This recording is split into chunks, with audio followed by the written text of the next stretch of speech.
एक दिन तीसरे पहर बुद्ध नित्य नियम के अनुसार अपने भिक्षुकों के साथ मार्ग से जा रहे थे।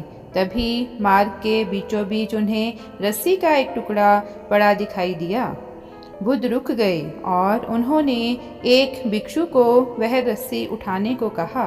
भिक्षु ने तुरंत रस्सी उठाकर उनके हाथ में दे दी। अब इसे सूंघो और बताओ इसमें से कैसी गंध आ रही है, बुद्ध ने पूछा। एक भिक्षु ने सूंघा और बुरा सा मुंह बनाते हुए कहा, इसमें से दुर्गंध आ रही है।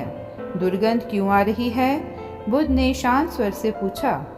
शायद इसका प्रयोग मछलियां बांधने के लिए किया गया था, भिक्षु ने उत्तर दिया।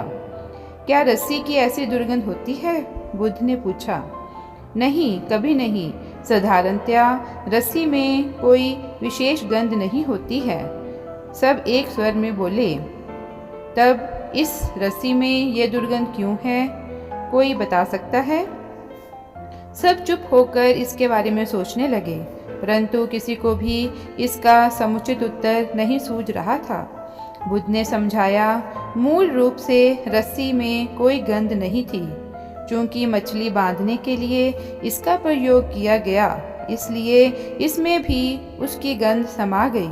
यही दुर्गंध अब रस्सी के इस टुकड़े का एक अंग और विशेषता बन गई है।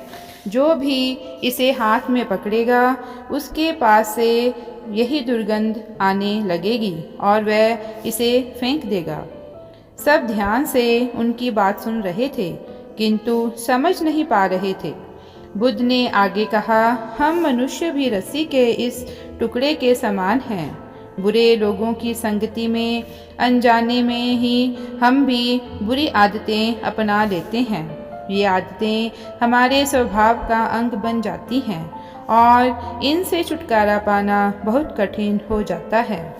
परिणाम स्वरूप हमें बुरा समझकर लोग हमारी संगति से बचना चाहते हैं। हमें इस विषय में सावधान रहना चाहिए कि हम किसकी संगति करें और किसकी नहीं। सब समझ गए कि अच्छी संगति में रहने के महत्व को समझाने के लिए ही बुद्ध ने रस्सी के टुकड़े का उदाहरण दिया था। उन्होंने उपदेश देते हुए आगे कहा, कोई भी जन्म से अच्छा या बुरा नहीं होता है। ये सब हमारे मन की भावना है। इसे मैं दो लोगों के उदाहरण से समझाऊंगा, जिन्होंने एक ही आरंभिक बिंदु से शुरुआत की थी। एक पर्वत पर चढ़ने लगता है और दूसरा पर्वत से नीचे उतरने लगता है।